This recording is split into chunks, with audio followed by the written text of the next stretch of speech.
Hey, this is Donna Smith Bellinger, your sales manager on demand. And today in the Elevate Sales Coaching Cafe, what I'm going to be doing is answering some of your questions in response to some of the survey responses that we have. You know, the way that I can help you is for you to tell me what you need. I'm brilliant in a lot of different things, but I failed mind reading. I just have to tell you that. So I can't do it. If you don't tell me where it hurts, I don't know where to apply any kind of solution or recommendation. So at a recent poll, we asked some of the questions, and I'm sneaking over here looking at the other screen to get a feel for the pressing questions that you have. So how to effectively network over Zoom. That was a real popular response topic. And I've done videos on that, but I will give you a little bit on that today. We're also going to talk about overcoming objections when closing the sale, because that was something that I got a lot of queries about. And then the third highest was how to effectively follow up with leads. Oh my goodness, people, really? All right, let's just go ahead and deal with these three things right now. So first of all, if you recall, some of you have been through the workshops where I talk about the structure of a sales process. And I'm not going to go through all of that right now because this is not going to be a webinar. But I do want to make sure that you get the concept of what I'm talking about. There is a sales process that you have. And when you attend any event, go to any meetings, or engage in any conversations, you always want to know what your objective is for that particular engagement. And we've talked about that frequently. Okay, so when you talk about networking effectively over Zoom, remember that you have 30 seconds to a minute to explain to people who you are, what you do, and why they should connect with you. All right. And you're like, well, I hear people going on and on. Yes, you do.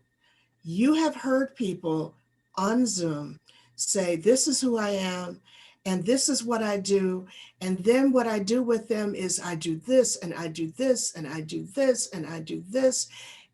And in the back of their minds, people have already decided they don't want to have coffee with you. Okay, why? Because number one, you didn't follow the rules. And number two, you dominated, okay, in that conversation. That's not attractive. This is not your only chance to present yourself. That's the first thing. And the second thing is the objective is not to sell in a networking environment. I'm going to say it again because I keep saying it and people keep doing it. Your objective when you're attending these events is not to sell. What you are actually doing is engaging with people so that they want to have that coffee meeting. You want to consistently communicate your competence.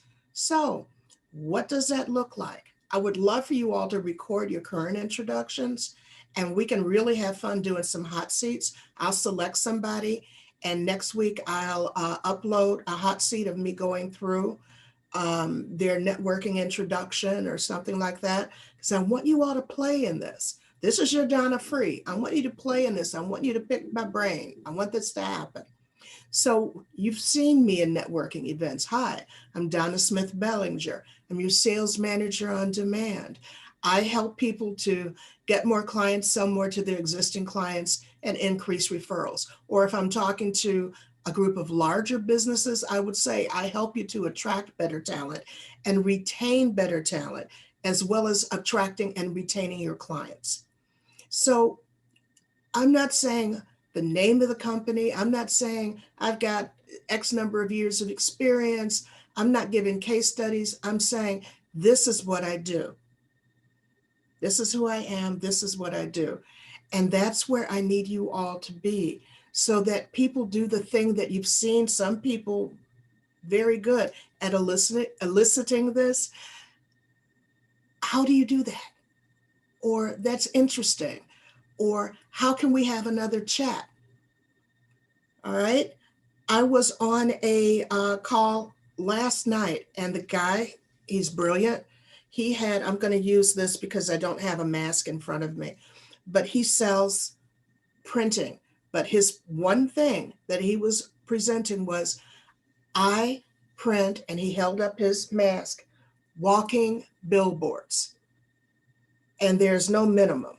So if you're interested in having a walking billboard, please give me a call. Simple. Very simple. You want to be able to elicit curiosity in 30 seconds to a minute, depending upon what they are requiring. Here's my suggestion. If you are having trouble doing that, please write it down. Write down your introduction. There is no shame in looking down and reading it, but do not put it in the chat area of the event that you're attending virtually. Don't give them the whole brochure in the chat area. That's the same as dominating the conversation. What you want is the opportunity to have what I've called the meeting after the meet. So that is my first tip in effectively networking on Zoom. I have more. We can have a conversation. Second most popular was overcoming objections. I'm going to do that one third because the second thing, it piggybacks on networking effectively, was how do you effectively follow up with leads? Wonderful. You follow up with leads by not selling. All right. John, it was great to see you in that networking event yesterday. I know we didn't have a whole lot of time to talk. I'd love to have a cup of coffee to learn more about your business and learn how I can support you. And you all have heard me say this before, either through connections or expertise. Why? Connections means I know people. Expertise means I know stuff. This is all about creating a conversation where they know they are the focus of your particular conversation with them. The exception to that is the individual who says, hey, Jen, I would love to have a conversation with you because I'm interested in that product you said you were presenting. Great. Now you have permission to go ahead and have that conversation. But you are going to use the follow-up as an opportunity to pre-qualify that person and find out where they fall in your sales cycle. Are they going to be a suspect, a prospect, or an ambassador? A suspect is that someday person. I suspect that someday we might be able to do business. A prospect is a payday person. You know what? I can get paid closing this person because they're ready, they're hot, they're interested. The ambassador is the person who can invite you into other possible venues, other rooms, and they're your walk and talk and billboard. They're saying, hey, I wanted to bring Mike in on this particular event because he's my go-to for X. If you need X, this is the guy, this is the girl, this is the man, this is the woman, this is the business owner, this is the expert. They are your walking, talking yes-testimonial. That's what your ambassador is. All right. So when you are following up with your leads, please do not pitch. Any links that are attached should be in your signature and not in the body of the email unless they requested the information. And also, of course, you know, unless they requested information, you don't add them to your email automation. All right, you can throw in your signature, join my mailing list, click here, totally legit. All right, but you don't just plop them on there. It's the quickest way, A, to get marked as spam, and B, to lose a business opportunity, because we just don't like that. I delete stuff all the time. So overcoming objections with a sale. If you don't pre-qualify properly, you're not going to know where their challenges are. Does that make sense? If you don't pre-qualify, if you don't ask questions, then you're setting yourself up for objections. I know that I have worked on teams and we were known as refusal converters. I was a refusal conversion specialist for more than one firm. I've done it for universities, I've done it for corporations, and I even did it for the census back when we used to go, well, they still go door to door, but I used to go door to door and I went strictly to the people who said, I'm not telling anybody anything. Those were my people. And so here's where pre-qualification comes in. John, what's your biggest challenge right now? It's X. Really? Okay, so now you know what it is, and you know if it is or is not related to what you offer. Second question, what have you done? What have you done to try and take care of that? Well, I've tried this product or that product or this or that. Okay, so what is it costing you not to have this fixed? Now you have an idea on what they've tried so that you don't present a solution that they already didn't fall in love with, or you're prepared to spin it in a different way.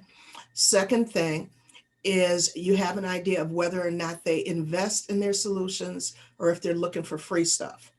Because if they're looking for free stuff, they're not your client, and please don't send them to anybody you value, because we don't need any more introductions to people who don't want to spend money. So that's one of the ways that you avoid objections. Set up the conversation in a way that you understand how they gauge the cost of their problem, where it's impacting them. Is it at work? Is it in their health? Is it in the family? Whatever it is. What have they tried? What did you do to try and get out of this? I've done workshops, I've bought books, I've done this, I've done that. So you have an idea of what they feel they need to invest to alleviate this, so that when you present your particular solution, you're prepping them with, and you said that you're already investing this, and this, or you've lost business because of this, or you've lost time off of work because of this, or whatever it is that's going on. Okay, you want to get them nodding. Yep, that's exactly what it's costing me. Yep, all right. Well, you know that you're going to have to invest something to get this fixed, right? You know there's not a free solution for this. Let them either say yes or let them say no, because now you know how to frame your offer. Then you move into a story. Give them a success story or a case study. Well, I know someone who had a similar problem and they did this and this is the result they got. Is this something that you're looking for? Yeah, that's exactly what I'm looking for. Okay, well, I've done that. The objective is for them to say either how can we work together, or I have someone that I want you to meet. So I want you to seriously consider how you are pre-qualifying before you offer. Sometimes we're so nervous about getting the rejection that they just go ahead and you just throw it in there. Yeah, they're going to reject it. If it sounds like you weren't listening to them, if it sounds like you don't understand the problem, if it sounds like you've never helped anybody solve that problem, you have to alleviate the prospect's fear and your fear. Okay? Your fear and the prospect's fear both have to be gone in order for this to be a match and in order for this to be a transaction. All right, so we have talked then about networking over Zoom. Although we're starting to move back out into the real world, those of you who are still sheltering in place, like me, we're still going to be getting Zoom, and that's okay. We talked about following up with leads, and we also talked about overcoming objections. Now, more information about some of these topics is upcoming over on my YouTube channel. So we're going to be posting the YouTube channel in here and we are going to ask you to subscribe. I'm going to be putting up additional training videos in that. And then also, if you subscribe to the email list, then you'll find out about longer free trainings that I've been doing to help to support all of you who are here in the Coaching Cafe and who follow the YouTube channel. So I want your comments down below. Please, let's just keep putting in the questions, share, exchange ideas, support each other. This is Donna Smith Bellinger, your sales manager on demand, and I'm going to talk to you real soon.